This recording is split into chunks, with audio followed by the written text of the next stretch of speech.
Exam की date नहीं है? एग्जाम की डेट अभी नहीं आई है, ठीक है।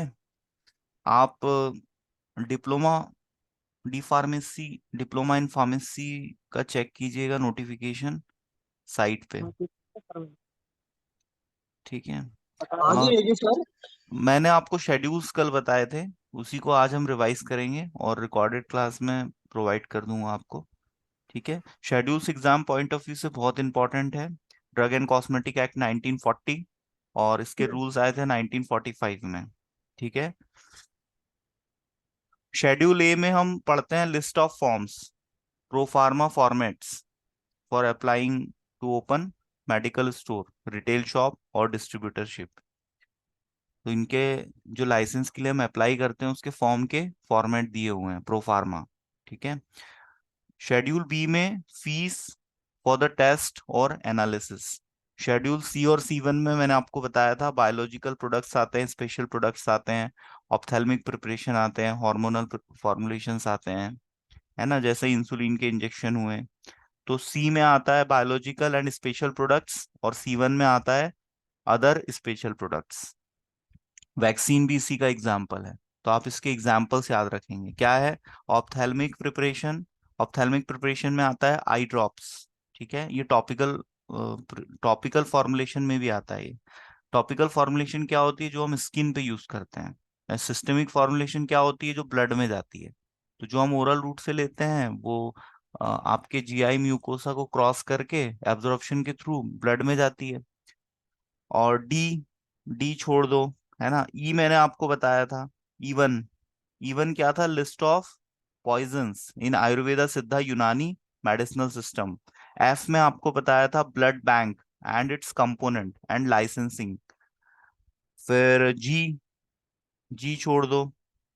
फिर एच, एच में क्या है, ऐसे ड्रग्स को रखा गया है जिनको डिस्पेंस करने के लिए आरएमपी के प्रिस्क्रिप्शन की जरूरत पड़े। आरएमपी का फुल फॉर्म क्या होता है, रजिस्टर्ड मेडिकल प्रैक्टिशनर। फिर आ जाओ आप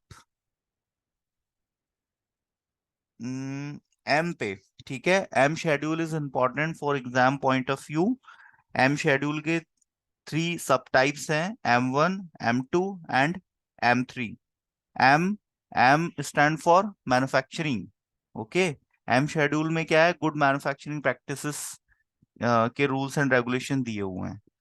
फार्मास्यूटिकल कंपनी ड्रग प्रोड्यूस करती है, प्रोडक्शन करती है, मैन्युफैक्चरिंग करती है, तो फैक्ट्री में जिन रूल्स एंड रेगुलेशन को पालन होगा वो इसमें दिए हुए हैं। तो इसमें M1, M2 और M3 है। M1 क्या है, requirement for factory premises equipment for manufacturing of therapeutic drugs.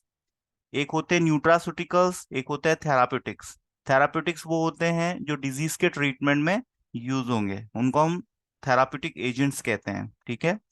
आपने पढ़ा होगा सुटिक्स में एपीआई, एक्टिव फार्मास्यूटिकल इंग्रेडिएंट, और एडिटिव्स, एक्सिपिएंट्स जिसको हम कहते हैं।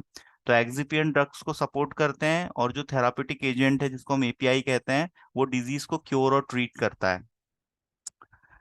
M2 में आता है requirement for factory premises equipment for manufacturing of cosmetics, ठीक है। और M3 में आता है requirement of factory premises for manufacturing of medical devices, ठीक है। तो एक तो आपके ड्रग्स की मैन्युफैक्चरिंग हो गई, थेरापेटिक एजेंट्स की, दूसरा कॉस्मेटिक्स की हो गई, और तीसरा मेडिकल डिवाइसेस की हो गई। मेडिकल डिवाइसेस भी आपको पढ़ना है जुरिस्प्रूडेंस में, ठीक है। अब मैं बता देता हूँ आपका कौन सा यूनिट है वो। हम्म। ये आपका 21 नंबर का जो यूनिट है, pharmaceutical jurisprudence, pharmacy law and ethics, उसका यूनिट नंबर 21। इसमें आपको मेडिकल डिवाइसेस के बारे में पढ़ना है, कैथेटराइजेशन, है ना। और मेडिकल डिवाइसेस की एग्जांपल क्या है, जितनी भी मशीन्स आप यूज करते हो मेडिकल की फील्ड में, वो सब मेडिकल डिवाइसेस के अंतर्गत आएगा, ठीक है। जैसे आप सिटी स्कैन के लिए आप जो मशीन यूज करते हो, कैथेटर यूज करते हो, डिवाइसेस, है ना। या राइस ट्यूब आपने यूज की, ये सब मेडिकल डिवाइसेस में आता है। कुछ इलेक्ट्रॉनिक्स होते हैं और कुछ नॉन इलेक्ट्रॉनिक्स होते हैं, ठीक है। डिजिटल और जैसे आपका स्फिग्नोमैनोमीटर, ठीक है, जैसे बॉडी का टेम्परेचर मेजर करने के लिए आप थर्मोमीटर यूज करते हैं, ये सब मेडिकल डिवाइसेस में आएगा।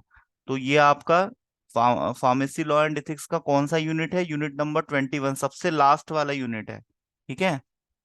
तो ये मेडिकल डिवाइसेस की जो मैन्युफैक्चरिंग होगी, इसके जो रूल्स एंड रेगुलेशन है वो किस में मेंशन है? M3 में। फिर शेड्यूल एन मैंने आपको बताया था, it contains the equipment list for efficient running of pharmacy. Schedule O, schedule O में क्या है? लिस्ट ऑफ डिसइंफेक्टेंट, उनके स्टैंडर्ड्स दिए हुए हैं। डिसइंफेक्टेंट्स मैंने आपको बताया था कल क्या होते हैं, नॉन लिविंग सरफेसेस पे यूज होते हैं, सैनिटाइजेशन के लिए, स्टरलाइजेशन के लिए। फिर नेक्स्ट आता है P1, pack size of drug. Schedule Q, colour used in the cosmetic industry.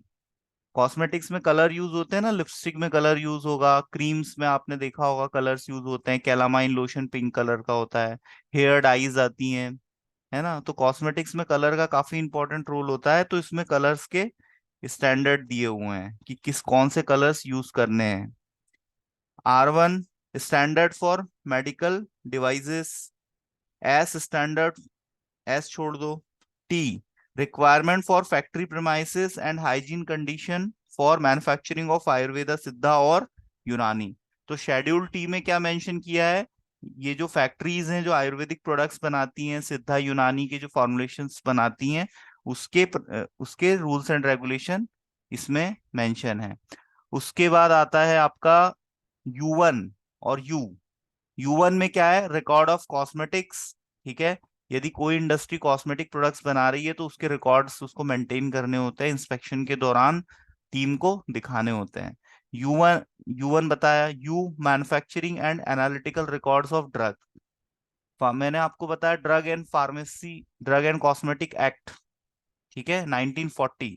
तो इसमें ड्रग्स भी मैन्युफैक्चर होंगे और कॉस्मेटिक्स भी मैन्युफैक्चर होंगे, और दोनों के ही रिकॉर्ड मेंटेन करके रखना पड़ेगा। क्वालिटी कंट्रोल डिपार्टमेंट में, क्वालिटी इंश्योरेंस डिपार्टमेंट में, इसमें जो भी रिकॉर्ड्स हैं बैच नंबर के साथ सब कंपनी को मेंटेन करना पड़ता है और इंस्पेक्शन के दौरान दिखाना पड़ता है।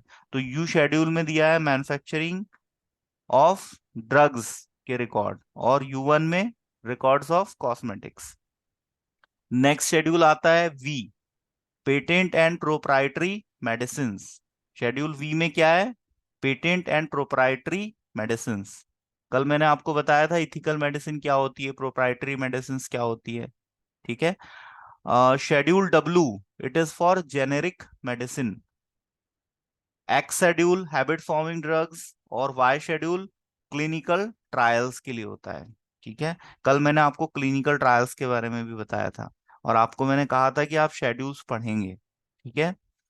तो मैं आपसे अब कुछ शेड्यूल पूछूंगा, आप में से बताना। अभी अभी आपने सुने हैं, ठीक है। और आप बताइए।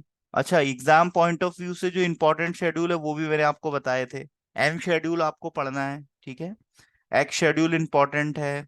और एच शेड्यूल में आप एंटीबायोटिक्स की एग्जांपल दे सकते हैं। और शेड्यूल C एंड C1, इन पे शॉर्ट नोट लिखने के लिए आ सकता है। आप मुझे, अब मैं आपसे शेड्यूल्स पूछूंगा, आप में से कोई भी बताना जिसको पता होगा, ठीक है। शेड्यूल टी, शेड्यूल टी में क्या है?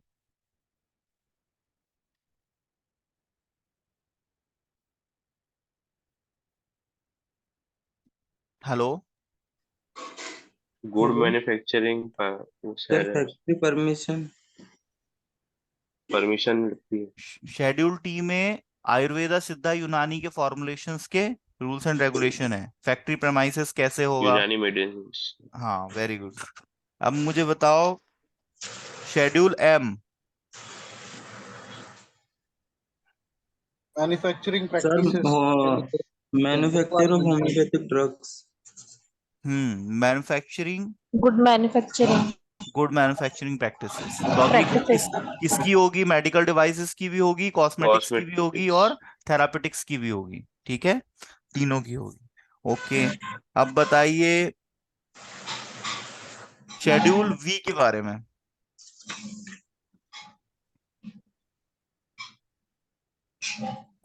Patent drug property. Very good. अब बताइए शेड्यूल वाई के बारे में। क्लिनिकल क्लिनिकल रजिस्टर करना। ट्रायल्स, हम्म क्लिनिकल ट्रायल्स रिसर्च। ठीक है, बिल्कुल सही कहा आपने, है ना। ठीक है, लगभग शेड्यूल तो आप लोगों ने पढ़े हैं, आप लोग को याद भी है ना। और ये इसका क्वेश्चन बहुत इंपॉर्टेंट है, शेड्यूल पे कुछ ना कुछ आपको जरूर आएगा। ठीक है, एक आपका और है मेडिकल डिवाइसेस। M3 में आता है सर मेडिकल डिवाइसेस। हाँ, वेरी गुड। जब यदि आपको कोई क्वेश्चन आता है कि मेडिकल डिवाइसेस पे शॉर्ट नोट लिखिए, तो आप यहाँ से भी शुरुआत कर सकते हो कि ये ड्रग एंड कॉस्मेटिक एक्ट के शेड्यूल एम में मेंशन है, M3 में M3 में। आता है। ठीक है, तो ये भी आप लिख सकते हो। आप जब एग्जाम में क्वेश्चन सॉल्व करोगे तो उससे रिलेटेड जो भी आपके पास इंफॉर्मेशन है, कहीं से वो इंटरकनेक्ट हो रहा है, तो वो सारी चीजें आपको मेंशन करनी है और आपको उसको फेस करना है, उसको लिखना है, छोड़ना कभी भी नहीं है किसी भी क्वेश्चन को। आप लोग के आपने तो एक बार एग्जाम दिए भी है, तो आप लोग को एक आइडिया है ना। और आप लोग सब सेकेंड ईयर में आ गए हो, तो आप लोग पास कर चुके हो, तो आपको एक्सपीरियंस भी है ना। ऐसे ही किया था ना, लिख के आए थे तभी पास हुए हो या नहीं? तो लिखना लिख एग्जाम में के आए बहुत थे ना जरूरी। सर। हम्म चलिए, अब आपका और क्या है? बायोकेमिस्ट्री भी है क्या आपको? जी सर। बायोकेमिस्ट्री में क्या पढ़ाई की है आपने, बताओ। फार्माकोथेरापेटिक्स।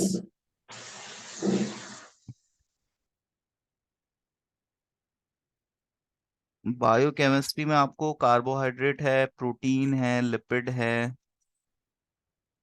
ये सारी चीजें पढ़नी है आपको। Vitamins, enzymes, nucleic acid, lipid, protein, carbs, metabolism, minerals, water and electrolytes, introduction to pathology, blood and urine. Urine test important है, pathology of pathological test of urine, इसके बारे में कुछ जानते हो? हेलो। सोनोग्राफी जिसे बोलते हैं शायद। सोनोग्राफी एक इमेजिंग टेक्निक है। इमेजिंग टेक्निक में क्या होता है, बॉडी के इंटरनल पार्ट्स की इमेजेस के बेसिस पे डायग्नोसिस की जाती है। तो सीटी स्कैन, एमआरआई और एक्सरे, ये सब इसी में आता है। एंडोस्कोपी, एंडोस्कोपी में क्या होता है, बॉडी के अंदर एक कैमरा डाला जाता है और उस कैमरे से अंदर की इमेज को कैप्चर करके देखा जाता है कि उस ऑर्गन की पोजीशन कैसी है, उसमें कोई इन्फेक्शन तो नहीं है, कोई डिफॉर्मिटी तो नहीं है। तो इस चीज को ऑब्जर्व किया जाता है, इसको एंडोस्कोपी बोलते हैं। ठीक है, जैसे अल्सर के केस में होगी, जीईआरडी के केस में होगी। मैंने आपको बताया था ना, जीईआरडी में क्या होता है, जो स्फिंक्टर होता है, ईसोफेगस और स्टमक का जो बैग है उसको जो कनेक्ट करता है स्फिंक्टर, वो लूज पड़ जाता है। तो वो कितना लूज हुआ है, ठीक है, तो उसको देखने के लिए एंडोस्कोपी की जाती है। तो ऐसे बहुत से, जैसे अब किसी को इंटरनल कोई फिशर हो गया है एनाल के नाल में, एनस में पाइल्स की प्रॉब्लम है, इंटरनली कोई कट लग गया है, तो उस केस में भी एंडोस्कोपी की जाती है। कैमरा अंदर इंसर्ट किया जाता है और इमेजेस कलर्ड होती हैं, तो उससे बहुत ज्यादा क्लैरिटी हो जाती है कि कंडीशंस क्या बन रही हैं। तो काफी हेल्पफुल है ये, तो ये डायग्नोसिस में हेल्प करते हैं ये सारी। मैं आपसे यूरिन के बारे में पूछ रहा हूँ, urine.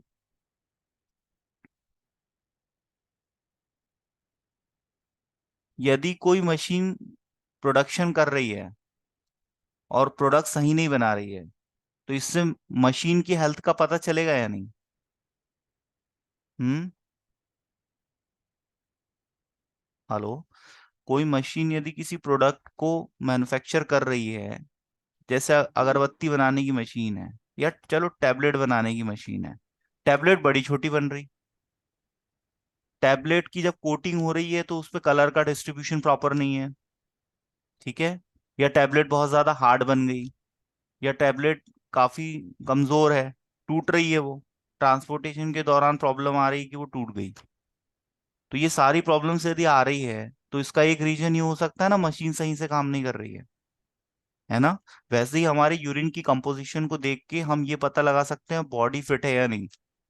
Urine is excretory product of human body, urine और फीसेस, ठीक है। ये दोनों की कंडीशन देख के ह्यूमन बॉडी का डायग्नोसिस किया जा सकता है कि बॉडी कितनी फिट है। तो इसके लिए यूरिन टेस्ट किए जाते हैं। यूरिन टेस्ट में क्या है, उसकी जो एक नॉर्मल कंपोजिशन होती है और एक डिजीज्ड कंडीशन की कंपोजिशन होती है। इसका एग्जाम्पल आप ऐसे ले सकते हो, डायबिटिक पेशेंट, उसके ब्लड में ग्लूकोज का लेवल बढ़ गया, इतना बढ़ गया कि वो फिल्टर होके उसकी यूरिन में आने लगा। तो यूरिन में यदि ग्लूकोज शो हो रहा है तो ये डायबिटीज की तरफ इशारा करेगा, पेशेंट डायबिटिक हो जाएगा यदि उसके यूरिन में ग्लूकोज आ रहा है। तो यूरिन में प्रोटीन भी नहीं आना चाहिए। कुछ लोग बॉडी बिल्डिंग के लिए बहुत प्रोटीन दबा दबा के डूसते हैं, तो उस केस में उनके यूरिन में प्रोटीन भी आने लगता है, जबकि प्रोटीन आना तो बहुत ज्यादा हानिकारक है, यूरिन में आना ही नहीं चाहिए, क्योंकि प्रोटीन का मॉलिक्यूल बड़ा होता है। यदि किडनी उसको छान रही है मतलब किडनी काम से गई, है ना। यदि आपने छन्नी लगा के चाय छानी और चाय पत्ती भी आने लगे तो छन्नी कोई काम की नहीं रह जाती आपकी। वैसे ही यदि किडनी प्रोटीन को जिस दिन फिल्टर करना शुरू कर दे तो समझ जाओ कि किडनी काम से गई अब, ठीक है। हालांकि किडनी का ट्रांसप्लांटेशन हो जाता है और एक किडनी पे भी इंसान जी लेता है, लेकिन किडनी के स्वास्थ्य का पता यूरिन टेस्ट से चलता है। यदि बॉडी में कोई इन्फेक्शन है, ब्लड में कोई इन्फेक्शन है, तो ये जितने भी पैथोलॉजिकल टेस्ट होते हैं, इन्वेस्टिगेशंस होते हैं, इनका फंक्शन है डायग्नोसिस करना, किसी भी डिजीज को कंफर्म करना, ठीक है। तो यूरिन की नॉर्मल कंपोजिशन क्या होती है, पानी होता है इसमें सबसे ज्यादा। यूरिन का कलर ऑब्जर्व करते हैं, यूरिन का पीएच देखते हैं, है ना। आपने देखा होगा पैथोलॉजी की रिपोर्ट आती है तो उसमें एक तरफ कॉलम होता है स्टैंडर्ड और एक तरफ होता है ऑब्जर्व्ड वैल्यू, ठीक है, मतलब जो आपके टेस्ट में आई है। तो जो स्टैंडर्ड वैल्यू है उससे ज्यादा वेरिएशन नहीं होना चाहिए, है ना। जैसे ब्लड टेस्ट भी होता है, CBC complete blood test, urine test होता है, एलएफटी होता है लिवर फंक्शन टेस्ट, केएफटी होता है kidney function test. Kidney function test में यूरिन की एनालिसिस की जाती है। और यूरिन में क्या, यूरिन से कुछ टेस्ट भी होते हैं, जैसे प्रेगनेंसी प्रेगनेंसी टेस्ट कंफर्म होता है, ठीक है। आपने देखा होगा मार्केट में किट्स आते हैं, यदि पीरियड्स मिस हो जाए तो यदि पॉसिबिलिटीज बन रही हो तो फिर प्रेगनेंसी टेस्ट भी किए जाते हैं।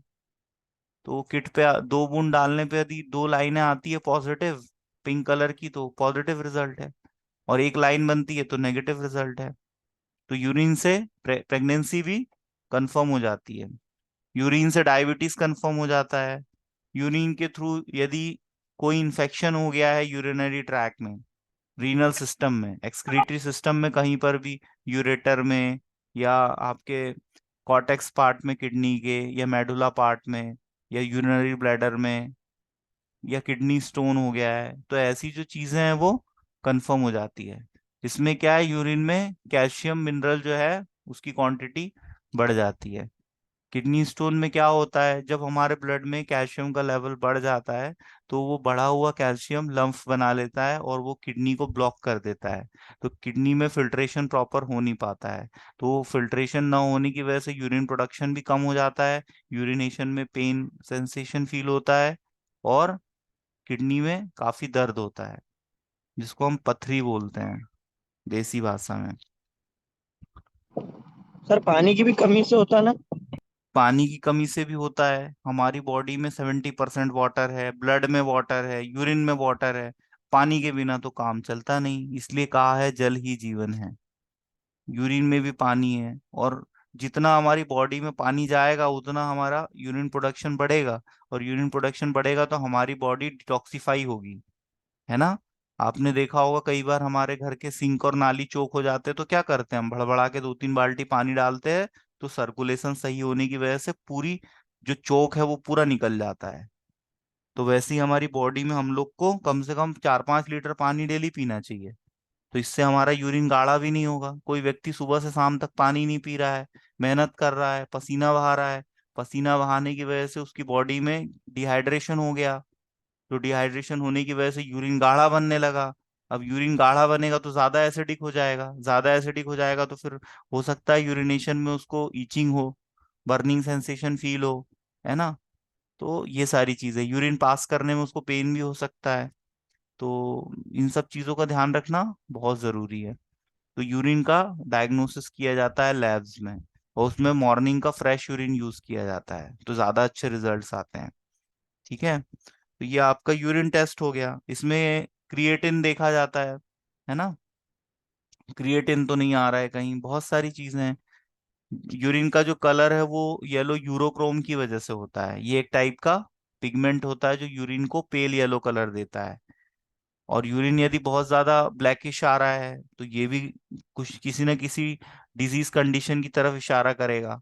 या हो सकता है पेशेंट ने आयरन का टेबलेट ज्यादा खा लिया हो, है ना। जब कोई पेशेंट आयरन का ओवरडोज लेता है तो उसका यूरिन ब्लैक हो जाता है, क्योंकि आयरन ऑब्जर्व नहीं हो पाता बॉडी में, और एब्जॉर्ब नहीं होगा तो उस केस में वो यूरिन के थ्रू एक्सक्रीट होगा, और फीसेस के थ्रू भी हो सकता है। तो फीसेस भी काले पड़ सकते हैं। ठीक है, तो यूरिन और फीसेस का कलर चेंज हो जाता है। तो ये आपका यूरिन टेस्ट हो गया, है ना। और एक आपको है ब्लड टेस्ट। ब्लड टेस्ट आप सभी ने कभी ना कभी अपने लाइफ में करवाया होगा, जिसको बोलते हैं सीबीसी, कंप्लीट ब्लड टेस्ट। सामान्यतः जब हम बीमार पड़ते हैं और हमारी बीमारी एक आध हफ्ते में ठीक नहीं होती है, तो डॉक्टर ब्लड टेस्ट प्रिस्क्राइब करता है। और ब्लड टेस्ट से हमें बहुत सारी जानकारी मिलती है। अनीमिया तो नहीं है, हीमोग्लोबिन का लेवल कैसा है, ब्लड में कोई इन्फेक्शन तो नहीं है, WBCS कम ज्यादा होना, प्लेटलेट्स का कम ज्यादा होना। जैसे अभी परसों ही एक डेंगू का पेशेंट आया था मेरे पास, उसके प्लेटलेट्स कितने हो गए थे, 50,000 पे पहुंच गए थे। नॉर्मल रेंज होनी चाहिए 1.5 लाख से कम नहीं होना चाहिए, और 50,000 पे आ गए। अब उसके प्लेटलेट टूट रहे हैं, क्यों टूट रहे हैं, ब्रेक डाउन हो रहा है, क्योंकि उसको डेंगू हो गया है। डेंगू मच्छर के काटने की वजह से होता है। अब डेंगू के केस में प्लेटलेट्स कम हो जाते हैं, तो ब्लड डिजीज का आइडेंटिफिकेशन हो रहा है या नहीं, कंफर्मेशन हो रहा है या नहीं। ठीक है, ठंडी लग के बुखार आ रहा है तो बहुत से रीजन से आ सकता है, कोई जरूरी नहीं कि मलेरिया हो, है ना। तो कंफर्म करना डिजीज को बहुत जरूरी है। तो डिजीज का कंफर्मेशन डायग्नोसिस से होता है, इन्वेस्टिगेशन से होता है ना। और कंप्लीट ब्लड टेस्ट की रिपोर्ट में और क्या होता है, हीमेटोक्रेट वैल्यू होती है ना, इओसिनोफिल्स, बेसोफिल्स, न्यूट्रोफिल्स, ये सेल कैसी है, कोई वायरल इन्फेक्शन को बताती है तो कोई बैक्टीरियल इन्फेक्शन को बताती है। तो इन्फेक्शन कंफर्म हो जाता है। और जो बॉडी सिक्रीशंस हैं उनके भी पैथोलॉजिकल इन्वेस्टिगेशन किए जाते हैं। जैसे टीबी, ट्यूबरकुलोसिस के केस में यदि कोई व्यक्ति खांस रहा है 15-20 दिन से लगातार, तो उसके स्प्यूटम की जांच की जाती है ना। उसका कल्चर डेवलप करके उसमें पता लगाया जाता है कि कौन सा पैथोजन प्रेजेंट है। पैथोजन, एंटीजन, ये सब पता है ना आपको क्या होते हैं। हेलो। Yes, sir. ठीक है। ये सब आपके फर्स्ट ईयर की टर्मिनोलॉजी है, तो ये सब क्लियर होनी चाहिए पैथोजन क्या होता है। ठीक है, तो कोई भी पैथोजन यदि प्रेजेंट है तो वो कल्चर में डेवलप कर जाएगा, है ना। और डेवलप कर जाएगा तो उसको माइक्रोस्कोप से ऑब्जर्व कर लेते हैं कि कौन सा पैथोजन है, तो उसके हिसाब से फिर हम एंटीबायोटिक देंगे, है ना। तो ब्लड टेस्ट और यूरिन टेस्ट। एक आपको क्वेश्चन और आता है, वाटर और इलेक्ट्रोलाइट्स, है ना। तो इलेक्ट्रोलाइट्स क्या होते हैं, ये डेफिनेशन पूछी जाती है। इलेक्ट्रोलाइट मतलब इलेक्ट्रोलाइट जो वर्ड है वो इलेक्ट्रिसिटी से रिलेटेड है। और इलेक्ट्रिसिटी में क्या होता है, किसका फ्लो होता है, इलेक्ट्रॉन का, है ना। तो हमारे जो एनायन और कैटायन है ये इलेक्ट्रोलाइट की कैटेगरी में आते हैं। जैसे NaCl, NaCl जब पानी में आप डिसॉल्व करोगे तो वो डिसोसिएट होगा किसमें, Na+ और Cl- में। अब इस पे चार्ज है या नहीं, और ये जो चार्ज है इसके बेसिस पे इसको एनायन और कैटायन में डिवाइड किया गया है। ठीक है, कैटायन पे प्लस चार्ज, एनायन पे माइनस चार्ज। और ये इलेक्ट्रोलाइट्स हमारी बॉडी में हमारी बॉडी को रन करते हैं। मैंने आपको कभी बताया होगा, हमारी बॉडी बिना करंट के चलती नहीं है, बॉडी में करंट है। ठीक है, और वो करंट कहाँ से आता है? इलेक्ट्रोलाइट से आता है। तो हमारी बॉडी में इलेक्ट्रोलाइट का बहुत इंपॉर्टेंट रोल है, पानी का इंपॉर्टेंट रोल है, और एग्जाम में पूछा जाता है कि बॉडी में इलेक्ट्रोलाइट का क्या रोल होता है। ठीक है, इलेक्ट्रोलाइट का बैलेंस कौन बनाता है? किडनी बनाती है फिल्ट्रेशन के थ्रू।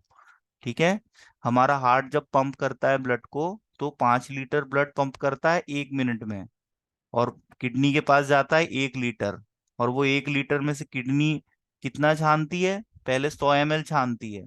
ठीक है, और वो 100 ml में से भी 99 ml रीअब्जॉर्ब कर लिया जाता है, क्योंकि इलेक्ट्रोलाइट्स की बॉडी को जरूरत है, Na की जरूरत है। तो जो भी मिनरल की बॉडी को जरूरत है उसको वो अवशोषित कर लेगी और फिर से ब्लड सर्कुलेशन में डाल देगी।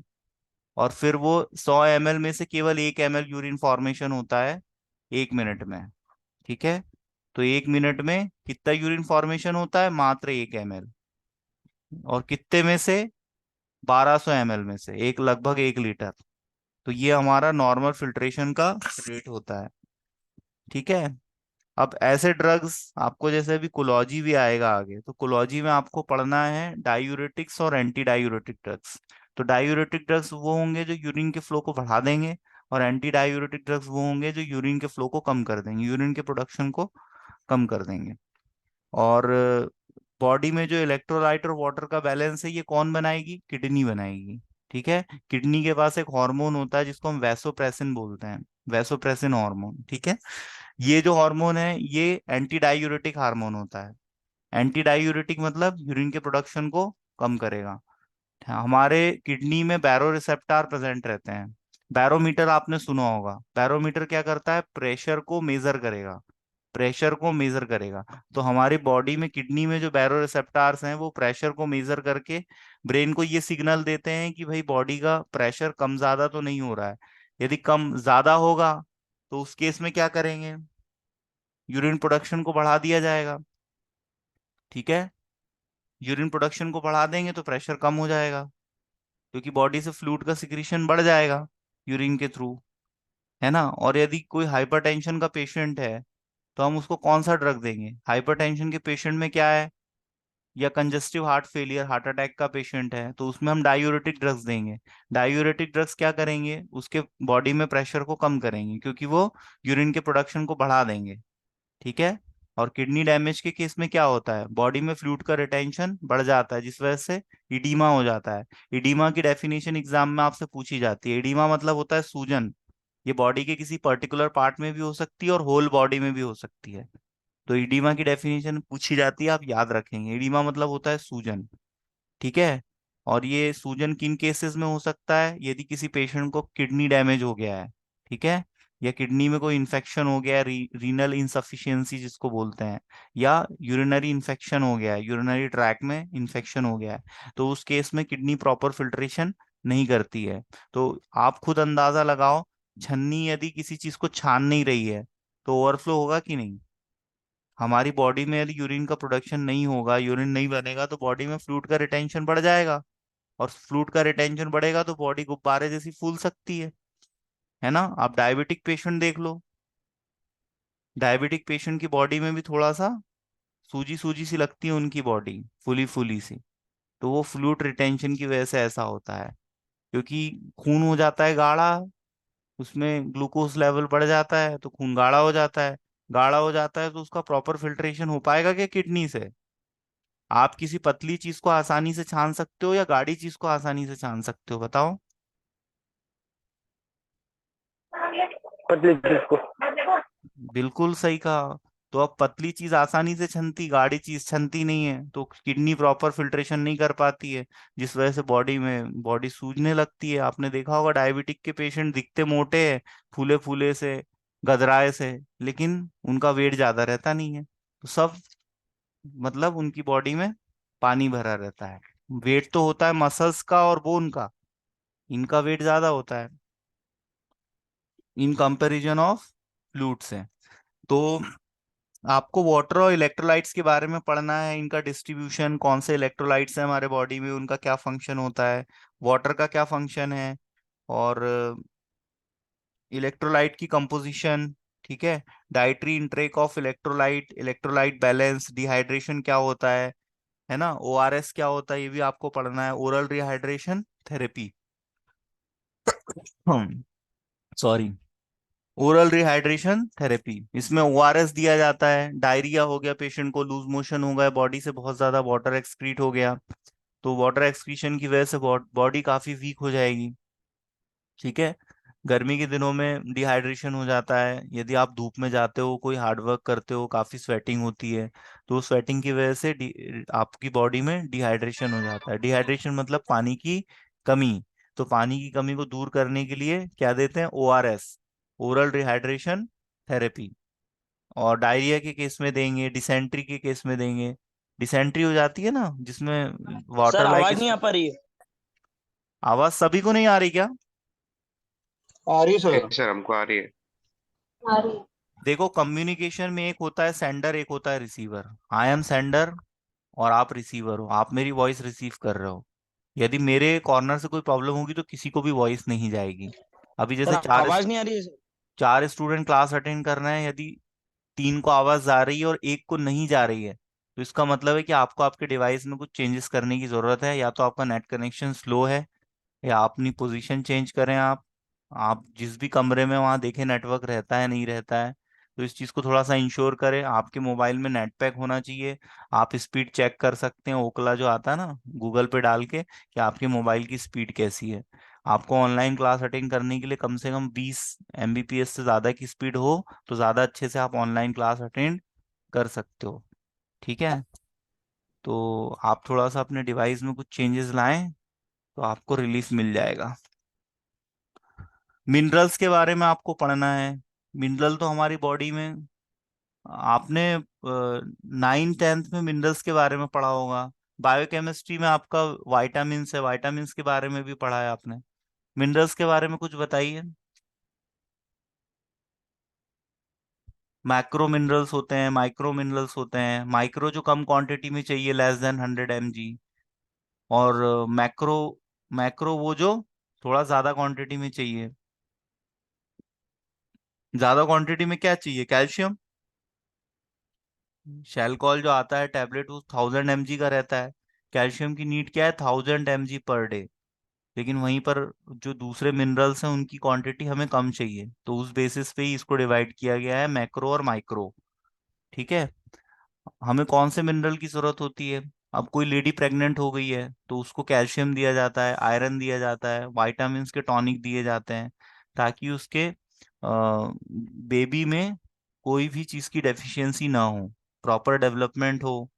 फॉलिक एसिड दिया जाता है। फॉलिक एसिड की यदि कमी हो जाएगी तो क्या होगा, गर्भस्थ शिशु में फोकोमेलिया हो जाएगा। फोकोमेलिया क्या होता है, फोकोमेलिया मतलब होता है उसके ऑर्गन प्रॉपर डेवलप नहीं हो पाएंगे। जैसे आपने देखा होगा कुछ लोगों के होंठ कटे हुए रहते हैं, नाक चिपकी हुई रहती है ना, तो ये सब फोकोमेलिया के अंतर्गत आता है।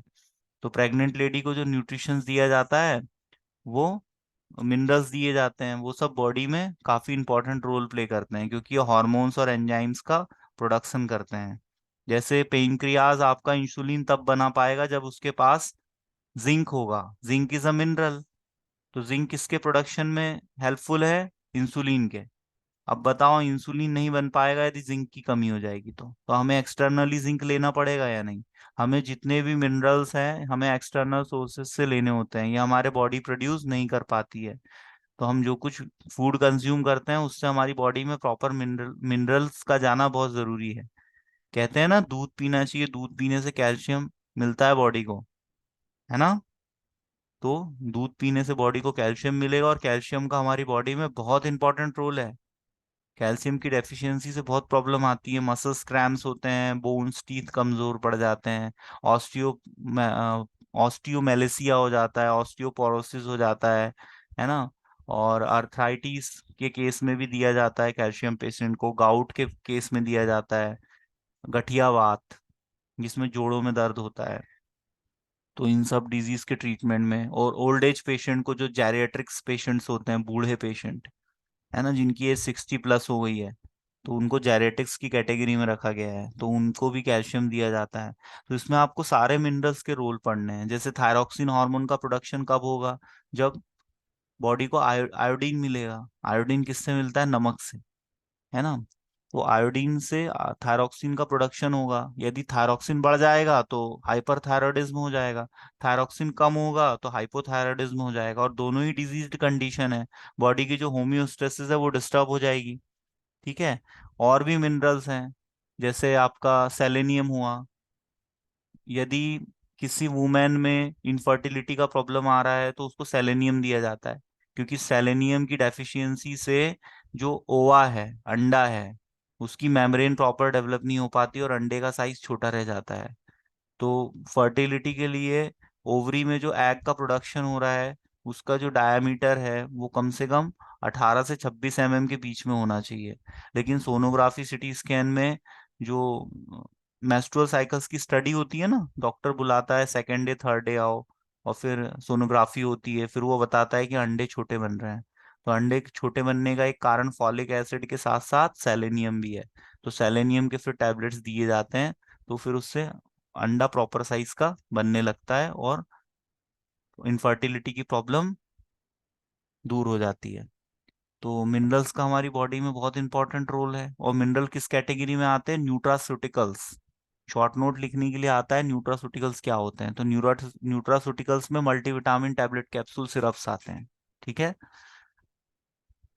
तो मिनरल का और कुछ बताइए आप। मैंने जैसे आपको आयरन बताया, आयरन का क्या है? हेमेटेनिक्स की कैटेगरी में आयरन आता है। जैसे किसी बॉडी में एनीमिया हो गया, लैक ऑफ ब्लड हो गया, ठीक है, तो उस केस में आयरन टैबलेट दिए जाएंगे, है ना। और फॉलिक एसिड दिया जाएगा, फॉलिक एसिड जरूरी है। ब्लड प्रोडक्शन के लिए कौन सी चार चीजें जरूरी है बताइए? एक तो एरिथ्रोपोइटिन चाहिए, एरिथ्रोपोइटिन किडनी बनाती है। दूसरा चाहिए फॉलिक एसिड। तीसरा चाहिए साइनोकोबालामीन। साइनोकोबालामीन आपका विटामिन B12। विटामिन B12 को साइनोकोबालामीन बोलते हैं। ठीक है। तो आपकी बॉडी में क्या चाहिए? आयरन चाहिए, साइनोकोबालामीन चाहिए, फॉलिक एसिड चाहिए और एरिथ्रोपोइटिन चाहिए। एरिथ्रोपोइटिन कौन बनाएगा? किडनी बनाएगी। यदि ये चारों चीजें हमारी बॉडी में प्रेजेंट है तो ब्लड का फॉर्मेशन होगा, है ना। तो ये हेमेटेनिक्स में भी जैसे फेरस सल्फेट है, फेरस फ्यूमरेट है, तो आयरन के ही सॉल्ट्स होते हैं जो कि हमारी बॉडी में, आयरन सुक्रोज के इंजेक्शंस भी आते हैं, है ना। तो ये सब हमारी बॉडी में आयरन की कमी को पूरा करते हैं। और हमें पढ़ना है मिनरल्स में और क्या कुछ छूट रहा है? बहुत सारे तो मिनरल है। मैग्नीशियम है ना। मैग्नीशियम की जरूरत कहाँ पड़ेगी? हमारा जो नर्व सेल होता है उसका जो माइलिन शीट होता है उसके प्रोडक्शन में मैग्नीशियम का रोल रहता है। ठीक है। बताइए कैल्शियम का बॉडी में क्या रोल है? Sunil, Rahil, Vishal, Mohammed, Farha, Bhupendra, any one of you. Role of calcium in human body बताओ। बोन स्ट्रॉन्ग करने के लिए रहता है। बोन्स के very good. Bone and teeth का फॉर्मेशन होता है कैल्शियम और फास्फोरस से। ठीक है। नेक्स्ट।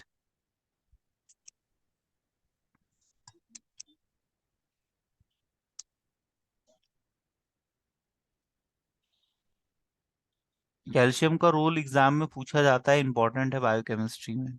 ठीक है। बॉडी की इम्यून सिस्टम बना के रखता है।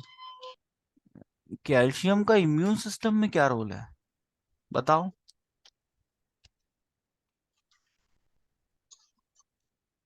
बताओ उमेश, सर क्या रोल है? हार्ट की रिदम सही करके रखता है मतलब। हाँ।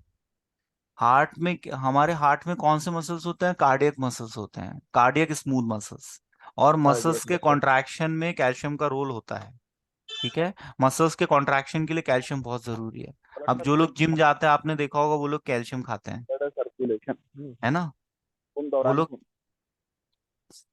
तो जो हार्ट के पेशेंट्स होते हैं, जैसे हाइपरटेंशन के पेशेंट्स हैं, तो उनको कैल्शियम चैनल ब्लॉकर दिए जाते हैं। मतलब उनकी उनकी बॉडी में कैल्शियम की एक्टिविटी को थोड़ा कम रखा जाता है। क्यों रखा जाता है? क्योंकि कार्डियक मसल्स के फोर्स ऑफ कॉन्ट्रैक्शन को हमें कम करना है।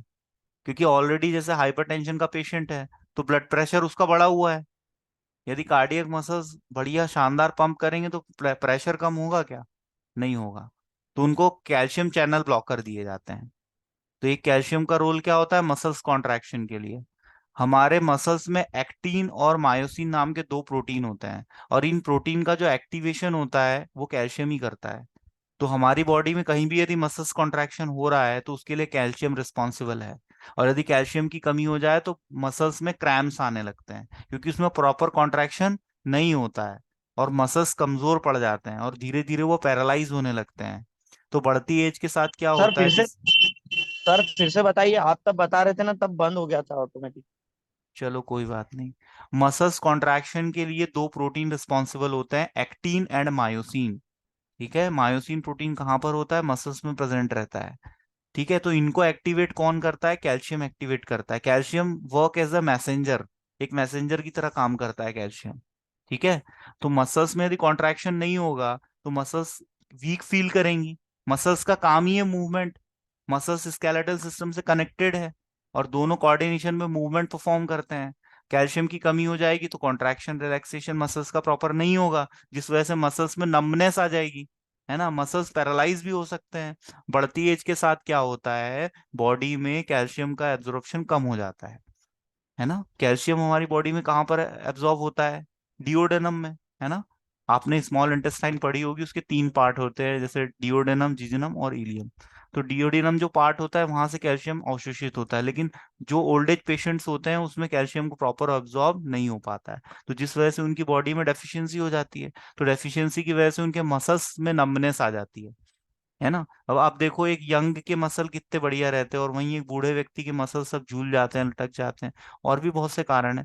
तो उनकी बॉडी में क्या है, डिमिनरलाइजेशन होना शुरू हो जाता है। अब डिमिनरलाइजेशन क्या होता है?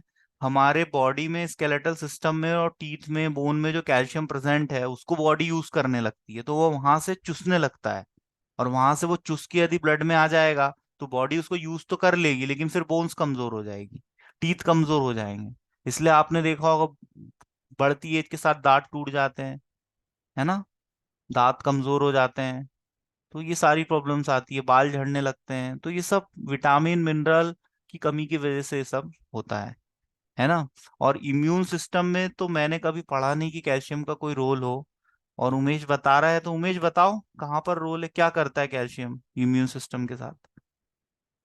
हम्म। ठीक है, कैल्शियम का इम्यून सिस्टम में तो ऐसा कभी रोल मैंने देखा नहीं किसी किताब में, है ना। पर उमेश ने यदि देखा होगा तो हो सकता है ना। और और कौन से मिनरल्स है बताओ? आयरन का मैंने आपको बता दिया जो इम्पोर्टेंट है ना। आयोडीन का मैंने आपको बताया। और कोई मिनरल छूट रहा है? बहुत सारे तो हैं, 23-24 मिनरल होंगे, है ना। तो ये मिनरल्स के बारे में आपको पढ़ना है। और विटामिन। कैल्शियम है, क्लोरीन, मैग्नीशियम, हाँ, और कौन सा एक दिखा था, फास्फोरस। फॉस्फोरस भी है। फॉस्फोरस के बिना तो फॉस्फोराइलेशन नहीं होगा, और फॉस्फोराइलेशन से एनर्जी प्रोडक्शन होता है, तो फॉस्फोरस भी बहुत जरूरी है। बोन में कैल्शियम के साथ फॉस्फोरस भी होता है ना, तो फॉस्फोरस का भी काफी इंपॉर्टेंट। तो ये सारे मिनरल्स आप पढ़ लेना, आप 9th 10th 11th में पढ़ चुके हो, जस्ट आपको एक रिवाइज करना है। आपको आपका जो डी फार्मेसी का सिलेबस है वो ज्यादा टफ नहीं है, जो चीजें आपने 11th 12th में, 9th में 10th में पढ़ रखी है वही सब है। विटामिन है, कार्बोहाइड्रेट है, मुझे तो नहीं लगता ऐसा शायद ही कुछ हो जो आपने नहीं पढ़ा हो, है ना। इसमें जैसे आपका विटामिन है, एंजाइम्स है, एंजाइम्स भी आपने 9th 10th क्लास में पढ़े, एंजाइम्स क्या होते हैं, उनके टाइप्स, है ना। तो इसमें आपको एंजाइम की डेफिनेशन पढ़नी है। ठीक है, एंजाइम की जो थ्योरीज है, एंजाइम काम कैसे करते हैं, mechanism of action of enzymes, है ना, और बॉडी में उनका क्या रोल होता है ना। बायोकेमिकल रिएक्शंस जो हमारी बॉडी में होगी उनको स्पीड अप कौन करेगा? एंजाइम्स उनको स्पीड अप करेंगे। और न्यूक्लिक एसिड्स के बारे में आपको पढ़ना है, डीएनए आरएनए, बचपन से पढ़ते आ रहे हो आप, 7वीं 8वीं कक्षा से डीएनए का स्ट्रक्चर वॉटसन एंड क्रिक ने दिया था, है ना। तो आपको डीएनए आरएनए कहाँ प्रेजेंट होता है? It is a genetic material. ये सेल के सेंटर में न्यूक्लियस में प्रेजेंट रहता है, और ये जेनेटिक इंफॉर्मेशन को ट्रांसफर करता है एक पीढ़ी से दूसरी पीढ़ी में। अब इसके स्ट्रक्चर में क्या क्या होते हैं? डीएनए क्या होता है? डबल स्टैंडर्ड होता है, आरएनए सिंगल स्टैंडर्ड होता है ना। वायरसेस में केवल आरएनए होता है, ह्यूमन बॉडी में डीएनए आरएनए दोनों होता है। आरएनए 3 टाइप का होता है, टीआरएनए, एमआरएनए और आरआरएनए। तो ये जो आरएनए के टाइप्स हैं इनका थोड़ा सा डिस्क्रिप्शन की कौन सा आरएनए क्या करता है, इसको आप थोड़ा सा पढ़ेंगे अपने बुक से, है ना, तो आपको समझ में आ जाएगा। तो आप रोज थोड़ा थोड़ा पढ़ना शुरू कर दो, जो जो चीजें आपको समझ में आ रही हैं उतना पढ़ो, जो ज्यादा कठिन है उनको छोड़ दो। क्योंकि हमें आपको, मुझे नहीं लगता आप में से कोई टॉप करना चाहता होगा, सब ये चाहते हैं कि भाई अच्छे नंबरों से पास हो जाए और लाइसेंस मिल जाए। तो उसी हिसाब से आप लोग बढ़िया पढ़ाई करो। डिप्लोमा लेवल पे बहुत ज्यादा डीप में जाने की जरूरत नहीं है, सुपरफिशियली आपको पढ़ना है। टर्मिनोलॉजीज आपकी क्लियर होनी चाहिए, ताकि एग्जाम में कोई वर्ड आपको दिखे तो माइंड ये ना कहे कि भैया ये क्या होता पता ही नहीं, ऐसा ना बोल दे माइंड बस, है ना। अब जैसे आया इलेक्ट्रोलाइट की डेफिनेशन लिखो, तो पता होना चाहिए इलेक्ट्रोलाइट क्या होता है ना। एनायन कैटायन बता दोगे, थोड़ा सा डायग्राम बना दोगे, इमे फ्लो चार्ट बना दोगे, किसी भी चीज को आप अच्छे से यदि रिप्रेजेंट करोगे एग्जाम में तो बिल्कुल अच्छी मार्किंग होगी और सब आप पास हो जाओगे, है ना। तो इसमें डीएनए में बेसिस कौन से होते हैं आपने देखा होगा, पिरिमिडीन, यूरेसिल, थायमीन, और टाइमिंग हाँ, वानी। ग्वानिन, यही सब आपको लिखना है। और ज्यादा आप थोड़ा सा और अच्छा करना चाहो तो इनके थोड़े स्ट्रक्चर देख लेना, है ना। इनके स्ट्रक्चर यदि बनाओगे तो ज्यादा अच्छी मार्किंग होगी आपकी। इन सबके स्ट्रक्चर्स होते हैं, है ना। तो उनके स्ट्रक्चर्स आप ड्रॉ कर सकते हो, आपको बुक्स में मिल जाएंगे इनके स्ट्रक्चर।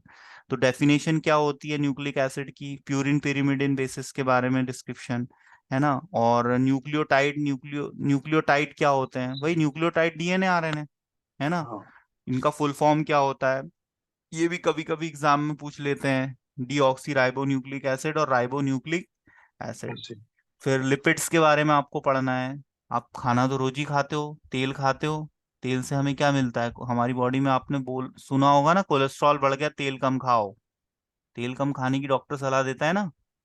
आप यदि तेल का बहुत ज्यादा खाओगे तो बॉडी में कोलेस्ट्रॉल बढ़ेगा, ट्राइग्लिसराइड्स बढ़ेंगे, है ना। जैसे लिवर फंक्शन टेस्ट बताएगा कि भाई लिवर का साइज इनलार्ज हो गया है, लिवर में फैट का डिपॉजिशन हो गया है ना। जैसे आप हेलमेट क्यों लगाते हो, प्रोटेक्शन के लिए लगाते हो, पर आपका यदि हेलमेट बहुत भारी है तो आपकी गर्दन में दर्द होने लगेगा कि नहीं। तो क्या होता है, जब हमारी बॉडी पे चर्बी छाती है तो वो अंदर जो विसरल ऑर्गन्स रहते हैं उन पे भी फैट का डिपॉजिशन होने लगता है। और उन पे जब फैट का डिपॉजिशन होता है तो उन पे लोड बढ़ जाता है, जिस वजह से उनकी फंक्शनिंग कमजोर हो जाती है ना। तो फंक्शनिंग कमजोर होगी तो जो विसरल ऑर्गन है वो यदि प्रॉपर काम नहीं करेंगे तो व्यक्ति को कोई ना कोई बीमारी हो जाएगी, या तो लिवर से रिलेटेड या तो हार्ट से रिलेटेड, है ना। मैंने आपको बताया था हार्ट की जो कोरोनरी आर्टरीज होती हैं वो ब्लॉक हो जाती है, तो उसकी वजह से अटैक आ जाता है, क्योंकि हार्ट को प्रॉपर न्यूट्रिशन नहीं मिल पाता है।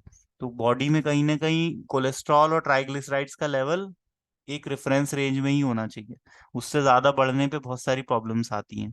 तो ब्लड टेस्ट के थ्रू पता चल जाता है कि भाई ट्राइग्लिसराइड्स और कोलेस्ट्रॉल का लेवल कैसा है। डॉक्टर कब प्रिस्क्राइब करेगा, जो हार्ट के पेशेंट्स होते हैं, हार्ट के पेशेंट में डॉक्टर प्रिस्क्राइब करता है कि आप ब्लड टेस्ट करवा के अपना लिपिड प्रोफाइल टेस्ट कराओ, क्या बोलते हैं उसको, लिपिड प्रोफाइल टेस्ट। तो लिपिड प्रोफाइल टेस्ट से हमें सारी चीजें पता चल जाती है। दो टाइप के फैट होते हैं, एक होता है एचडीएल, एक होता है एलडीएल, लो डेंसिटी लिपोप्रोटीन और हाई डेंसिटी लिपोप्रोटीन। इसमें हमारे लिए जो लो डेंसिटी लिपोप्रोटीन है वो हानिकारक होता है, इसलिए कहते हैं ना भाई ये गुड फैट है ये खा लो। जैसे घी खाने में कोई प्रॉब्लम नहीं है, घी आप खा सकते हो, घी के पराठे, लेकिन घी इतना कॉस्टली आता है, हर व्यक्ति अफोर्ड नहीं कर सकता घी। कभी आपने सोचा है तेल 200 रुपये लीटर क्यों है और घी 1500 रुपये लीटर क्यों है, 1000 रुपये लीटर क्यों है। घी में गुड फैट होता है, पॉसिबली तो आप घी की सब्जी बना के खा सकते हो यदि अफोर्ड कर पाओ तो। घी के पराठे खाओ तो आपको कम नुकसान होगा, क्योंकि हमारी बॉडी में कोलेस्ट्रॉल की जरूरत तो है। ऐसा नहीं है कि हमें कोलेस्ट्रॉल नहीं चाहिए, चिकनाई हमारी बॉडी में होनी चाहिए, क्योंकि जो स्पर्म बनता है मैन में, जो मेल्स में जो स्पर्म बनता है उसके लिए चिकनाई की जरूरत है। तो आदमी यदि घी खाएगा तो उसकी बॉडी में स्पर्म अच्छा बनेगा, और स्पर्म यदि ज्यादा बनेगा, प्रॉपर अच्छी क्वालिटी का बनेगा, तो उसमें आदमी में पावर जनरेट होगी, शक्ति आएगी आदमी में। तो घी तो हमारे स्वास्थ्य के लिए बहुत अच्छा है। फीमेल्स को भी घी खाना चाहिए, क्योंकि घी में कौन सा फैट होता है, हाई डेंसिटी, और लो डेंसिटी नहीं होना चाहिए, और लो डेंसिटी रहता है तेल में, और तेल में भी मिलावट हो जाती है ना। तो जिसने भाई घर पे गाय हो और गाय का घी हाथ से बना के यदि कोई खा ले तो क्या बात है। तो लिपिड के बारे में आपको पढ़ना है, लिपिड की डेफिनेशन क्या होती है, इसके क्लासिफिकेशन एग्जाम्पल्स के साथ, है ना। ऑयल्स, जैसे डिफरेंट डिफरेंट जो ऑयल सोर्सेज होते हैं, सनफ्लावर ऑयल आता है, सोयाबीन ऑयल आता है मार्केट में, फल्ली का तेल आता है, ये सब लिपिड के ही सोर्सेज हैं, जितनी भी चिकनी चीजें हैं, है ना। तो अब अच्छा, कोलेस्ट्रॉल का और क्या रोल है हमारी बॉडी में? लिपो लिपो प्रोटीन जो होता है, मतलब लिपिड और प्रोटीन यदि जुड़ जाए तो उसको लिपोप्रोटीन बोलते हैं। तो हमारा जो सेल का मेम्ब्रेन है वो लिपोप्रोटीन का ही तो बना होता है, लिपिड का। मतलब हमारी बॉडी में सेल के फॉर्मेशन के लिए लिपिड चाहिए, और लिपिड तो कोलेस्ट्रॉल भी चाहिए, है ना। कोलेस्ट्रॉल से क्या है, आपके सेक्स हार्मोन्स बनते हैं, जैसे प्रोजेस्टेरॉन हुआ, एस्ट्रोजन हुआ, टेस्टोस्टेरोन हुआ। ये जितने भी सेक्स हार्मोन्स है इनका प्रोडक्शन लिपिड की वजह से ही होता है। तो लिपिड हमारी बॉडी में बहुत इंपॉर्टेंट रोल प्ले करता है। लेकिन मैंने आपको बताया था होम्योस्टेसिस, तराजू। कोई भी चीज अधिक हो गई, कोई भी चीज कम हो गई, तो डेफिशिएंसी की वजह से बीमारी आएगी, बस वही चीज है। तो कार्ब्स के मेटाबॉलिज्म और प्रोटीन के मेटाबॉलिज्म और लिपिड के मेटाबॉलिज्म यदि सही से ना हो, या ये बॉडी में बढ़ जाए तो बीमारी होती है। जैसे डायबिटीज, डायबिटीज क्या है? कार्ब्स कार्ब्स के मेटाबॉलिज्म का डिसीज डिसऑर्डर है डायबिटीज, शुगर। इसमें क्या होता है, जैसे एक ग्लूकागॉन हार्मोन होता है, एक इंसुलिन होता है। इंसुलिन क्या करता है, ग्लूकोज को ग्लाइकोजन में कन्वर्ट करेगा और ग्लाइकोजन लिवर में स्टोर रहेगा, और जब जरूरत पड़ेगी तो वो कन्वर्ट होगा ग्लाइकोजन से ग्लूकोज में और एनर्जी देगा बॉडी को। लेकिन जब इंसुलिन कम हो जाता है, या पेनक्रियास के जो सेल है वो प्रॉपर उसका प्रोडक्शन ना कर पाए, उसको रिलीज ना कर पाए, तो उस केस में क्या होगा, हमारा जो ग्लूकोज है वो ग्लाइकोजन में कन्वर्ट होगा नहीं और लिवर में स्टोर होके रहेगा नहीं। अब लिवर में स्टोर नहीं होगा तो ब्लड में उसका लेवल बढ़ जाएगा। जैसी वे पेशेंट ने खाना खाया तो वो कार्बोहाइड्रेट तो लेगा ही लेगा, रोटी से मिलेगा उसको, रोटी खाएगा, शक्कर मीठा तो खाएगा ही खाएगा, मीठे के बिना तो जी हमारा मानता नहीं है, मन नहीं मानता बिना मीठे के। तो मीठा खाएगा तो उसकी बॉडी में ग्लूकोज का लेवल बढ़ जाएगा। अब देखो, एक ग्लूकागॉन हार्मोन है, ग्लूकागॉन हार्मोन इंसुलिन के जस्ट अपोजिट काम कर रहा है ना। ग्लूकागॉन क्या कर रहा है, इंसुलिन क्या कर रहा है? ग्लूकागॉन शुगर लेवल को बढ़ाता है। शुगर लेवल को बढ़ाता है, और इंसुलिन क्या करता है, कम करता है। डाउन वेरी करता गुड, है। बिल्कुल सही कह रहे हैं सुनील जी, है ना। ऐसा ही होता है सुनील जी, हमारी बॉडी में क्या है, जैसे हमने देखा ना भाई, एक राम है तो एक रावण है ना। तो हमारी बॉडी में कोई चीज बढ़ा रही है तो कोई चीज कम भी कर रही है, और दोनों का बैलेंस बना रहना चाहिए। तो बॉडी के बीमार होने का सबसे बड़ा कारण ही यही है कि बॉडी में डिसऑर्डर डिसऑर्डर हो जाता है। कोई चीज यदि सिक्वेंशली चल रही है तो उसके ऑर्डर में मतलब चेंजेस आ जाते हैं। अब ग्लूकागॉन और इंसुलिन के यदि होम्योस्टेसिस कर रहे हैं ये दोनों, अब ये दोनों में से कोई एक सही से काम ना करे तो व्यक्ति को बीमारी हो जाएगी। हाइपरग्लाइसेमिया हो जाएगा या हाइपोग्लाइसेमिया हो जाएगा। हाइपोग्लाइसेमिया भी हो जाता है लोगों को, है ना। डायबिटीज का उल्टा है हाइपोग्लाइसेमिया, उसमें व्यक्ति की बॉडी में ग्लूकोज का लेवल बहुत कम हो जाता है। तो ग्लूकोज का लेवल जब कम हो जाता है तो व्यक्ति बेड से उठ भी नहीं सकता, चल भी नहीं सकता, क्योंकि एनर्जी प्रोडक्शन ही नहीं होगा, है ना। तो ये सारी चीजों को हमें इंटरेस्ट के साथ समझना है, और हमको पढ़ना इसलिए कि थोड़ा सा हमारा बेसिक नॉलेज भी रहे, जनरल नॉलेज भी रहे, जनरल अवेयरनेस भी रहे। और हमारे सिलेबस में तो फार्मेसी का सिलेबस इतना इंटरेस्टिंग है कि आप आपके आसपास ही 10-20 पेशेंट देख लोगे। कंजस्टिव हार्ट फेलियर तो डायबिटीज, है ना, तो एक्जिमा के पेशेंट्स, दांत खाज खुजली, ये सब आपको पढ़ना भी है, आपके सिलेबस में भी है, और सामान्य ज्ञान भी हमको होना चाहिए कि कैसे हम इन बीमारियों से बच सकते हैं, है ना। तो बड़ा इंटरेस्ट के साथ आप ये सब पढ़ा करो। हम जो कुछ खाते पीते हैं उसमें क्या क्या खाते हैं, किसका क्या रोल रहता है, ऐसे इंटरेस्ट के साथ पढ़ो, जिज्ञासा के साथ पढ़ो। पढ़ाई को थोड़ा सा इंजॉय करो, है ना, तो मजा आएगा पढ़ने में। और नहीं तो फिर बहुत बोर बोर बोर लगता है ना। और फिर मजबूरी में व्यक्ति कोई काम उतने अच्छे से कहाँ कर पाता है जितना वो प्रसन्न चित्त से कर पाता है। तो प्रसन्न चित्त से पढ़ाई करो। प्रोटीन क्या होता है, लिपिड क्या होता है, एंजाइम्स क्या होते हैं, विटामिन्स क्या होते हैं, मेटाबॉलिज्म क्या होता है, यही तो है आपके सिलेबस में। आप सिलेबस उठा के देखोगे, कार्बोहाइड्रेट क्या होते हैं, है ना। मेटाबॉलिज्म क्या होता है, कोई बताएगा? मेटाबॉलिज्म, हेलो, व्हाट होने इज वाले मेटाबॉलिज्म? रिएक्शन, बॉडी में हम्म, होने वाले रिएक्शन।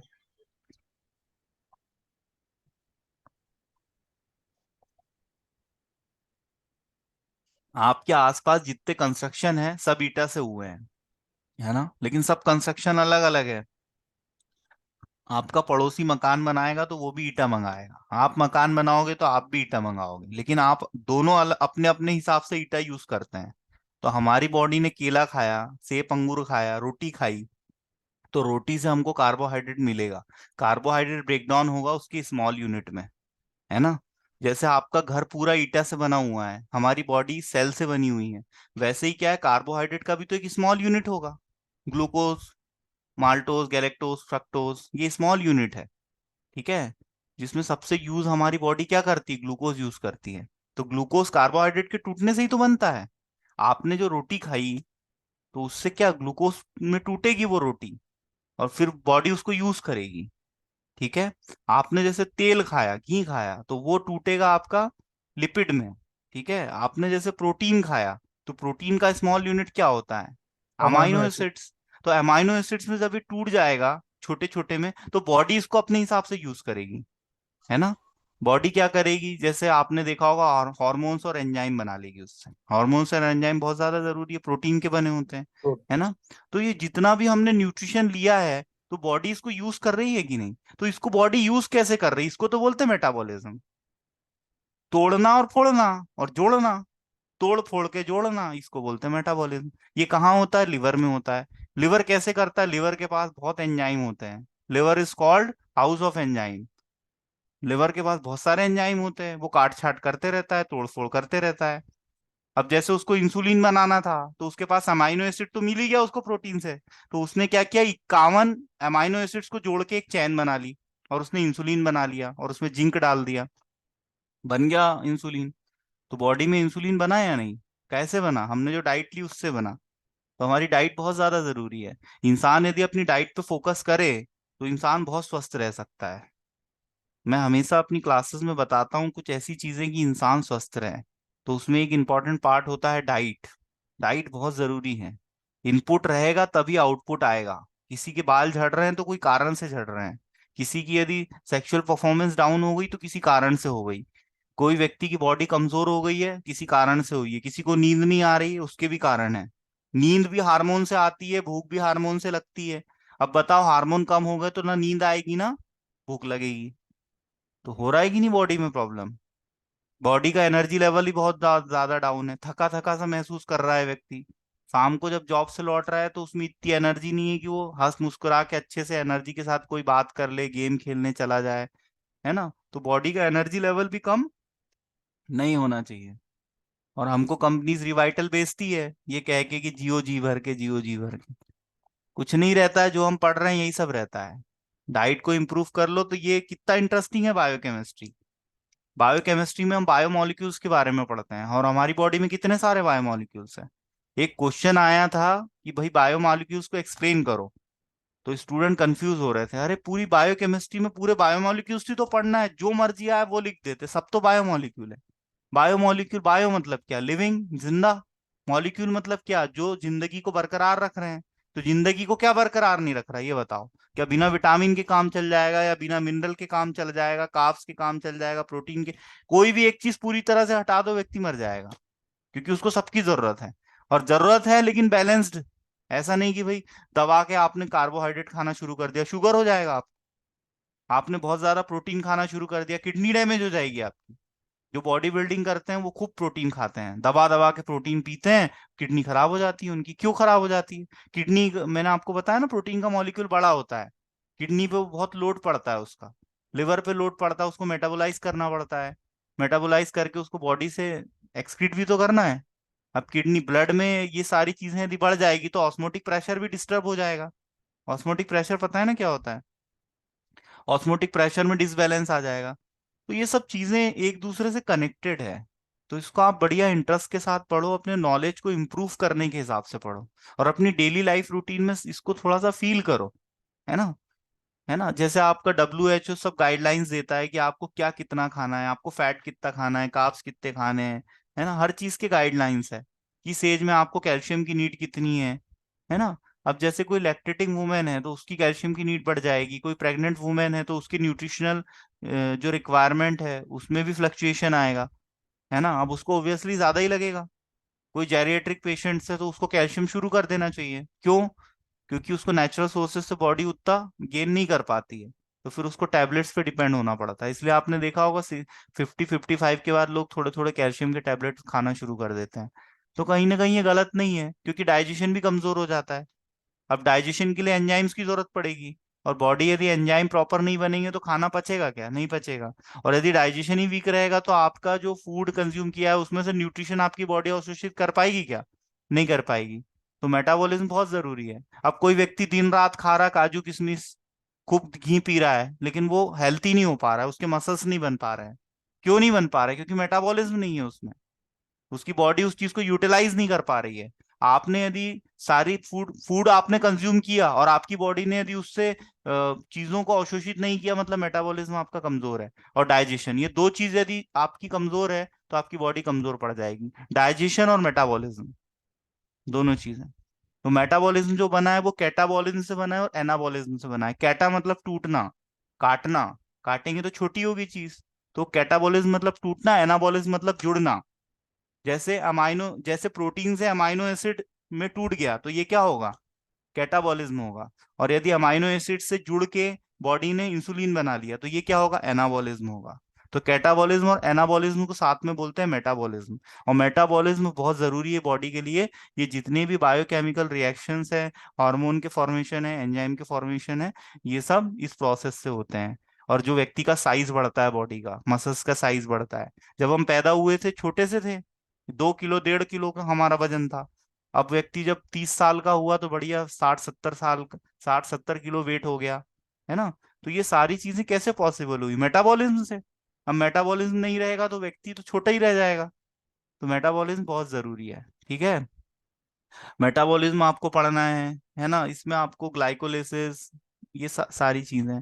चलिए अब हम कल डिस्कस करेंगे। आप लोग सभी सब्जेक्ट थोड़े थोड़े पढ़ते रहो। गाइड बुक है आपके पास, इंटरेस्ट के साथ थोड़ा पढ़ो, इंजॉय करो पढ़ाई को। अब डी फार्मेसी में एडमिशन लिया है तो पढ़ना तो पड़ेगा। तो ज्यादा अच्छा है कि अभी आप पढ़ के फर्स्ट अटेम्प्ट में फर्स्ट ईयर सेकेंड ईयर का एग्जाम निकाल लो तो फर्स्ट क्लास लाइसेंस आ जाएगा। और आपका लाइसेंस के लिए अप्लाई करके मेडिकल स्टोर डाल के बढ़िया अपना पैसा कमाओ और जीवन को एंजॉय करो, है ना? सर। ठीक है, तो कल मिलते सर, हैं हम। हाँ बोलो। एग्जिट एग्जाम के बारे में आप बता सकते हो? हाँ, एग्जिट एग्जाम आपका होगा, ये एमसीक्यू बेस्ड होगा। 50% इसमें क्वालिफाइंग मार्क्स रहेंगे। और ऐसा सुनने में आ रहा है कि अभी तो आप सेकेंड ईयर में हो ना, अभी जी। आपका जो नया बैच शुरू हुआ है उस पे इम्पोज किए जाएंगे ये लॉ। ठीक है, तो आप इस हमारे क्राइटेरिया पे से नहीं है सर। पॉसिबली बाहर हो। अभी कंफर्म तो नहीं है। ये कंफर्म तब होगा जब एक बार एग्जिट एग्जाम हो जाएगा। तो वो किस बैच का लेगी गवर्नमेंट एग्जाम, उससे कंफर्म हो जाएगा कि भाई आपके बैच पे लगेगा या नहीं। लग भी सकता है, 50-50% चांसेस हैं। एग्जिट एग्जाम इसीलिए लिया जा रहा है कि आपको लाइसेंस देने से पहले गवर्नमेंट मिनिमम क्वालिटी को चेक करना चाह रही है कि भाई जिसको मैं ड्रग लाइसेंस दे रही हूँ उसको इतना तो पता है ना कि सेल क्या होती है, बायोमोलिक्यूल क्या होते हैं, लिपिड, मतलब कुछ तो आता है उसको। बंदा कल पे मेडिकल स्टोर पे बैठेगा, दवाई देगा, तो कुछ तो आना चाहिए ना उसको। तो इसलिए गवर्नमेंट एग्जिट एग्जाम ले रही है, क्योंकि गवर्नमेंट देख रही है डी फार्मेसी में महाधांधली मची हुई है। सेशनल की कॉपियां घर पे जा रही हैं, बढ़िया घर पे बैठ के लोग बिस्तर पे लेट के लिख रहे हैं, अपने भाई बंधुओं से लिखवा रहे हैं, गर्लफ्रेंड से लिखवा रहे हैं, है ना? अब जमा कर दे रहे कॉलेज में लाके। एग्जाम में भी ऐसा है, सेंटर के सेंटर खरीद ले रहे हैं। अब इतने सारे कॉलेज है, हर कॉलेज में यदि एक बच्चा 5,000 भी कंट्रीब्यूट करे तो आराम से बड़ा अमाउंट हो जाता है, 5-7 लाख 4 लाख। अब किसी भी व्यक्ति को इतना पैसा ऑफर करोगे तो वो बोलेगा ठीक है साहब लाओ, क्या दिक्कत है, 5 लाख एक दिन में कमा रहा हूं मैं, हो जान दो बच्चों को पास। अब वो वहां पर सेंटर बिक जाते हैं और धांधली से बच्चे पास हो जाते हैं। अब लाइसेंस तो बच्चों को मिल जाता है, लेकिन गवर्नमेंट को लगता है कल को कोई मर मुरा जाए, कोई बड़ी घटना घट जाए, है ना? क्वालिटी के साथ इतना भी कंप्रोमाइज नहीं किया जा सकता। थोड़ा बहुत व्यक्ति यदि काले को हल्का सा और काला कर दे समझ में आता है, लेकिन काले को पूरा सफेद नहीं किया जा सकता। तो गवर्नमेंट कह रही है हम एग्जिट एग्जाम लेंगे और उसी को लाइसेंस देंगे जिसको थोड़ा बहुत आता है। गवर्नमेंट ये नहीं कह रही कि भाई आप 90 नंबर लाओ कट ऑफ क्रॉस करो, नहीं। आप 100 में से 50 एमसीक्यू सॉल्व कर लो तो हम समझ जाएंगे कि आपको थोड़ा बहुत आता है। अब वो ऐसा है, उसमें धांधली चलेगी नहीं, वो ऑनलाइन टेस्ट होगा। वैसे तो यार गवर्नमेंट ही यदि धांधली करने पे आ जाए तो उसके मतलब जो अधिकारी, गवर्नमेंट तो खैर मिली जुली सब सरकार होती है। अब उसके जो लोग हैं वो यदि करप्शन करे तो उसमें कोई कुछ नहीं कर सकता। वो तो हर लेवल पे होता है। फिर अभी पटवारी के भी एग्जाम हो रहे हैं, सीबीटी टेस्ट होता है तो उसमें भी करप्शन है ना? कई लोग ऐसे हैं जो उनको पता ही नहीं चल पाता कि अगर हम सर अभी हमारा नहीं हुआ एग्जिट एग्जाम हम्म। और सेकेंड ईयर में बैक आता है तो होगा क्या सर? नहीं होगा आपका। आप एग्जिट एग्जाम तब दे सकते हो जब आपके फर्स्ट ईयर सेकेंड ईयर के 11 पेपर पूरे क्लियर है। ठीक है। एग्जिट एग्जाम आप तब दे पाओगे जब आपके फर्स्ट ईयर सेकेंड ईयर के पूरे 11 पेपर क्लियर है, अदरवाइज आप नहीं दे सकते। क्योंकि एग्जिट एग्जाम आपको लाइसेंस देने के लिए लाया गया है, तो लाइसेंस तो आपको तब मिलेगा जब आप एग्जाम पास करोगे। तो पहले फर्स्ट ईयर सेकेंड ईयर के 11 एग्जाम पूरे क्लियर करो, फिर उसके बाद साल में 2 बार होगा एग्जिट एग्जाम, है ना। तो जैसे आपने डी फार्मेसी आप पास कर लिया, तो जो पहला होगा वो आप दे दो। वो यदि नहीं निकलता है, फेल हो जाते हो उसमें, तो फिर आपको और भी मौके दिए जाएंगे। अब वो कितने मौके देंगे वो तो जब उसका पूरा नोटिफिकेशन आएगा तभी क्लियर होगा। लेकिन अच्छे खासे मौके दिए जाएंगे, क्योंकि कोई भी ये नहीं चाहता कि आपने 2 साल यदि दे दिए हैं तो उसके बाद आपको अटकाया जाए। लेकिन हाँ, कहीं ना कहीं गवर्नमेंट को इससे प्रॉफिट तो है, एग्जिट एग्जाम की कोई ना कोई जेन्युइन फीस तो रहेगी, और वो फीस से गवर्नमेंट को काफी फायदा होगा। और फायदा होने के साथ साथ क्वालिटी के स्टैंडर्ड्स को भी इम्प्रूव किया जा सकेगा। तो हर तरह से फायदा है ना। स्टूडेंट का थोड़ा सा लॉस है उनका, जो बिल्कुल पढ़ना नहीं चाहते और लाइसेंस चाहते हैं, सोचते हैं कि 2-2.5 लाख रुपए देके बस लाइसेंस मिल जाए। तो उनके लिए प्रॉब्लम है। जो थोड़ा बहुत भी पढ़ाई करते हैं वो निकल जाएंगे, ऐसा कुछ नहीं है ना। और जरूरी है, आप खुद भी इस चीज को समझ रहे हो। आप किसी ऐसी नर्स से इंजेक्शन लगाना पसंद करोगे क्या जिसको कुछ नहीं आता? आप ही बताओ। हम्म। नहीं करोगे ना। तो वैसे ही दुनिया भी सोचती है। सामने वाले की जगह अपने आप को रख के देखना चाहिए। कोई ऐसा फार्मासिस्ट जिसको कुछ नहीं आएगा, आप उससे दवाई लेना पसंद नहीं करोगे, है ना। कोई ऐसी नर्स, कोई ऐसा डॉक्टर जिसको सर्जरी में जिसके हाथ साफ ना हो, आप चाहोगे कि वो आपकी बॉडी को खोले और बंद करे? अंदर कैंची छोड़ देगा वो। तो बस क्वालिटी के साथ कंप्रोमाइज कभी लाइफ में करना मत। अपने स्टैंडर्ड्स को थोड़ा सा रेस करो, अपनी क्वालिटी को थोड़ा इम्प्रूव करो। और आपका जो नॉलेज है, आपकी जो पर्सनालिटी है, वो लाइफ में आपको बहुत आगे लेके जाएगी, डिग्री मायने नहीं रखती। ठीक है। ओके, तो पढ़ाई करो, पढ़ाई करने का कोई दूसरा सब्स्टिट्यूट है नहीं। स्मार्ट वर्क करो, है ना, इंटरेस्ट के साथ लगे रहो बस। तो ठीक है, कल हम मिलते हैं, और कल हम सर आपने आगे। वो 2020 की बुक की फोटो डालने का बोला था। हाँ, गए सर, 2021 की फोटोज डालने के लिए सर बोले थे आपने सर बोला फोटो था ना नहीं डाल। बुक से पढ़ना है। हाँ, एक बुक है यार, वो 2020 देखना पड़ेगा कहाँ है उसकी फोटो मोबाइल में। 10-15 हजार फोटोज हो गई है, मैं ढूंढ के भेजता हूँ आपको, है ना। ठीक है। देखता हूँ, मैं ढूंढ के भेजता हूँ, है ना। आज डाल दूंगा ग्रुप पे। कल ओके। मिलते हैं ना, ठीक है। बाय। सर अभी 2-3 दिन तो बनी थी ना क्लास। हाँ, मैं आउट ऑफ स्टेशन था, 4 दिन से कोई क्लासेस नहीं हुई, ना सेकेंड ईयर की ना फर्स्ट ईयर की। इवन सारी ही क्लासेस, कोई भी क्लासेस ही नहीं हुई, है ना। तो उसके लिए आप थोड़ा सा, अब रहता है आप लोग भी घूमने फिरने जाते हो, है ना। अब लेकिन मैं आ हाँ गया सर हूँ, तो सही अब है। आपकी क्लासेस होगी, ठीक है। तो हाँ आप लोग हाँ अटेंड सर, कीजिए। 8:30 से 9:30 अच्छा है सर। 8:30 से 9:30 नहीं, मैं लेट हो जाता हूँ यार, इसलिए। नहीं तो 8 बजे से क्लास लूंगा मैं कल, ठीक है। फिर ओके। आज 9:15 से ली सर, हमारे 15 मिनट लॉस हो गए सर। तुम यार कैसी बात कर रहे हो? मैं अभी 9:30 बज रहा है, मैंने तुम्हारी क्लास कितने बजे शुरू की थी? 8:15 आठ को ना सर। अठारह पे 8:18 पे मैंने शुरू की थी ना। कितने हो गए? हम्म। ऐसा मत सोचा करो यार, स्टूडेंट में हो, अब समझ में आया नहीं आप लोग। सर, नहीं सर, हमारी बोल रहे समझते हमने नहीं साढ़े हो आठ तुम। बजे अटेंड करी। हाँ, तो आप, वो आपको समय पे करना चाहिए ना। ठीक है, उसमें मेरा कोई फॉल्ट नहीं है। मैं तो जैसे लेट क्लास शुरू करता हूँ तो लेट छोड़ देता हूँ, है ना। हाँ सर, सर हम सोच रहे थे वहाँ आने का बैतूल, तो सर हमको बता देते तो हम वहीं से ले लेते थे बुक वगैरह। तो बैतूल में आप भगवान बुक डिपो से ले लेना बुक, ठीक है। भगवान बुक देखो, ठीक है। भगवान बुक डिपो कोठी बाजार में है, वहां से बुक मिल हाँ जाएगी आपको। हाँ सर। और जहां भी आपका बुक स्टोर हो वहां से आप ले सकते हो, वो मैंने देखा है तो आपको बता रहा हूँ। वहां से स्टूडेंट हाँ लेते हैं, है ना। ठीक है। Okay, bye.